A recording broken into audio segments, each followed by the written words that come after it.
Hi friends, it's Hannah and I'm so glad you're here. Today we're going to do 3 separate projects and they're all about crows. I purchased this plastic crow for under $5 from Temu and unfortunately it needs a little bit of work. I'm going to do a two-toned polished bronze finish on it, but first of all, it needs patching. And I use Sculpey air dry clay. I love this clay. It's never cracked. I just warm it up a little bit in my hands and I cover the holes. There's a hole on the top and I just cover it up and make it as flat as possible. And I do the same thing to the hole on the bottom of the crow, and then I just go around the legs that are protruding from the body, and there's a bar at the bottom. These legs pop in, but they don't fit flush to the body, and there's a little bar that sticks out. So I just use the Sculpey clay and cover all of the imperfections of the crow. Once I'm happy with the application of the clay, I use a plastic palette knife that I bought from a little kit at the Dollar Tree, and I just go over the clay and I make it look like feathers with the palette knife, and I just go all around the clay until it really resembles bird feathers. Now we have a crow that actually looks like a crow. After I'm finished with the palette knife, I just take a toothbrush and I remove any extra clay from, or as much extra clay from the crow as I can. And once the clay is dry, I go over it very lightly with 220 grit sandpaper just to make sure that it's flush with the body. Clean the bird very well, and then I used Sophisticated Finishes dark bronze paint, and I love this paint. It actually has particles of metal in it, so it leaves you with an incomparable dark bronze finish. It's shiny when it dries and it looks exactly like bronze. It's absolutely beautiful. And here it is completely dry and it looks exactly like polished dark bronze. Next, I use Sophisticated Finishes Blonde Bronze, and I really push on the paint to make it go in all the crevices. And I go over the entire bird, making sure that I really push that paint into the crevices because I want it to have a two-tone look, and pushing it into the crevices is really going to make a big difference because once it's dry, we're going over it again very lightly with the dark bronze finish. And I just feather over the top of the bird, working not to get into the crevices. Of course, you're going to get into some of the crevices, but that's okay because it gives it a much more natural look. And I go over the entire bird with the blackened bronze until I'm satisfied with the coverage that I want to get, and I allow it to dry, and this is the finish. I love the two-tone polished bronze finish on this crow, and I love it so much that I made 2 of them. Our next project is going to be 2 crows and a pumpkin garden. I'm using a plastic black fence from the Dollar Tree, 3 5-inch gift boxes from the Dollar Tree, and it doesn't matter, they don't have to match. And I found these adorable crows at Target for $5. And the picks that I'm using, the pumpkin picks, are from Michael's. The ones with the beads are from the Dollar Tree. And the maple leaves are from Target. I'm using E6000 and a glue gun. I'm also using some nippers, and I think these are actually garden nippers, but they work so well. And I cut about 1 inch off the bottom of the stakes of the fence, and on the side there's 4 protruding pieces because you can interlock these fences together, and I cut those off. You don't have to be careful because you're not going to see them. And I cover the inside of 2 of the, well, actually the outside all around the corners on 2 of the boxes with E6000. And then I add hot glue in between, and I add quite a bit of hot glue into the center, and I glue these 3 boxes together, and I hold on to them until I'm sure that the hot glue is dry, and I make sure that the fronts are all flush. And then the next thing that I do is I use E6000, and I go all across the bottom of the garden gate, and I leave little gaps in the E6000 so that I can fill it in with the hot glue to get that quick finish that's going to go along with the permanent adhesion. So I add the hot glue in between the E6000 on the fence, and then I take the boxes and I press them up against the fence. There's going to be an overhang on either side, but you're not going to see it. And you don't have to use pumpkins like I did, but I turned mine over and I added the pumpkins for weight until I could get clips on them to hold this piece together, and I bought the clips at the Dollar Tree. And I also put clips on the center because I wanted to make sure that this was going to stick permanently. You can use any paper that you want, but I bought this beautiful harlequin paper. It's actually placemats from Oriental Traders, and I cut it down to size, and I used Loctite adhesive to press the 2 pieces together just like you would wallpaper, matching it up, because I had to cut the placemat in half so that it was long enough to go all the way around.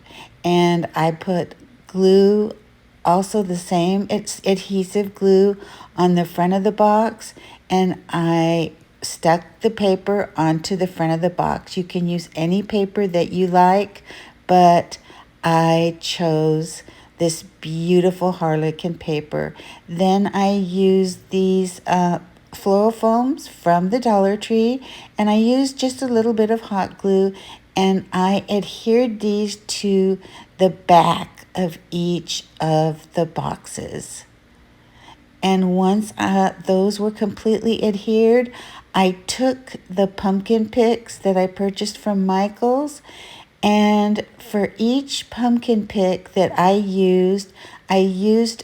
bent over the stem, and I used a pick from the Dollar Tree to hold the pumpkin into place. So I would bend the stem, place the pumpkin where I wanted it, get the pick from the Dollar Tree, put it into the bend in the pumpkin, and that would hold the pumpkin into place. And I did this all across the front of the box.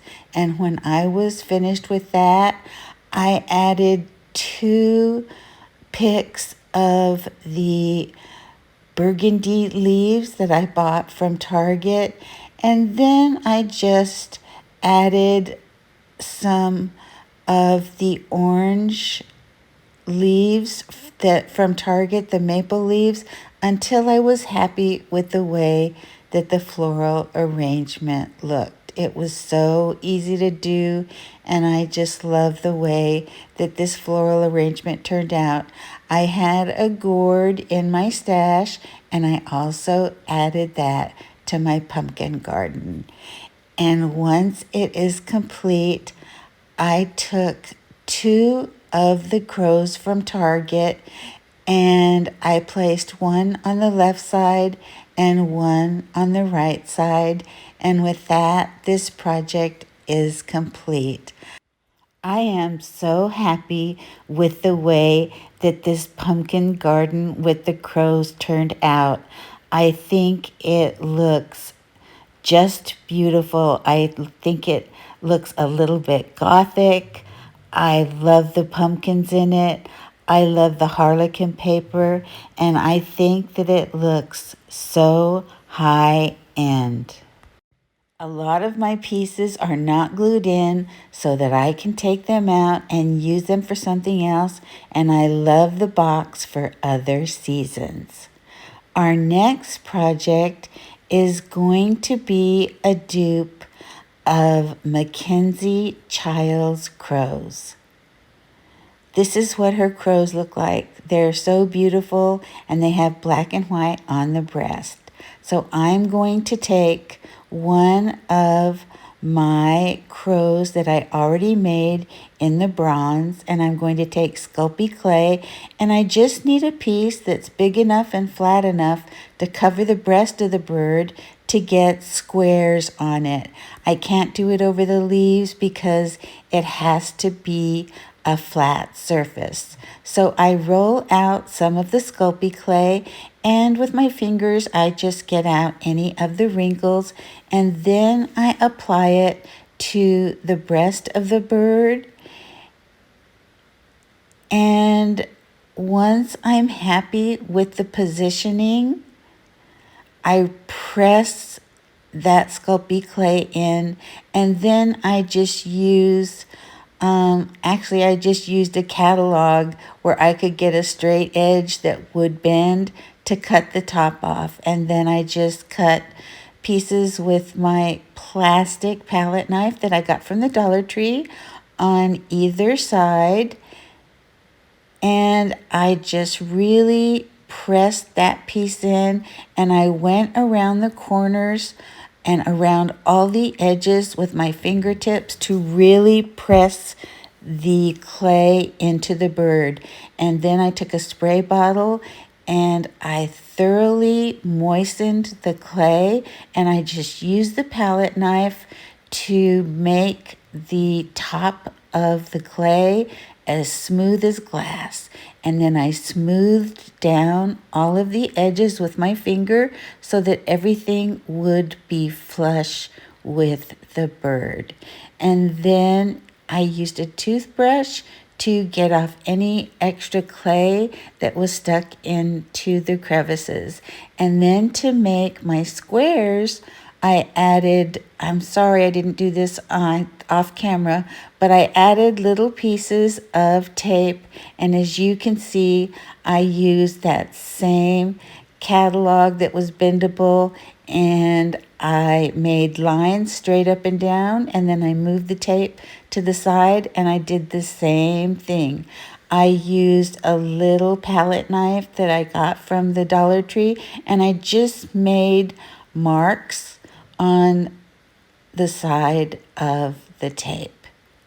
And then I removed the tape, and I used a full piece, I used 3 full pieces of masking tape to go completely across the breast of the bird, and I just used my little marks that I made with the palette knife as my markers. And I went across the top right next to the masking tape to make my straight lines. And then when I was finished, I took off the masking tape and I had squares. I cannot freehand squares, so I needed a way to make the squares perfect. And this turned out great because it's like paint by numbers. There is little indentations in the clay, and it worked out great. And I sprayed it again with water, and I used my finger just to go over the top to make sure that there was no protruding pieces. And after the clay dried, I used white glossy paint and I painted every other square on the breast of the bird in white. And just as you can see, it is so easy to do. All you have to do is stay inside the lines. And if you do go outside the lines, don't worry about it. It's just paint and it can easily be fixed. And I continue with my painting. And once I have finished painting the white squares, I use multi-surface paint and paint the black squares. I used the multi-surface paint because it has a shiny finish, and I used a glossy white paint. And that's why I chose this particular black paint. And I continue on finishing all my squares in the black paint, and I am loving the way that this looks. I love the whimsical black and white checks. I just can't get enough of it. And if you love it as much as I do, all you have to do is find a crow and you can fix the breast of the crow with the Sculpey air dry clay or any air dry clay. Make it flat, draw your squares, and paint them in. As you can see, I went out of the line there, but that's not a problem. I'm just gonna give this paint 2 coats, and when I go over it again, I'm just going to dab more white paint on it, and that is going to fix the problem. And when I have finished and this paint is drying, I use the dark bronze and I have to go over the bird again because I did get clay all over the bird. Make sure that you wipe the bird down completely before you add the bronze paint because you don't want any dust or debris on the bird. But this is looking so great. I'm finishing up my second coat of paint on the breast of the bird in the squares, and this crow looks beautiful. On the Mackenzie Childs paint, on the courtly check, there are different colors, and I used a fan brush, and on one side I added the blue and on the other side I added the yellow, and I just went over the black and the white and added some blue paint from one side and some yellow paint from the other side, and I added a little bit of white paint in the center, and then I used purple and blue paint because the Mackenzie Childs Crow has a myriad of colors on the surface of the crow. So I added the blue paint and I added the lavender paint, and I really went into the crevices of the paint.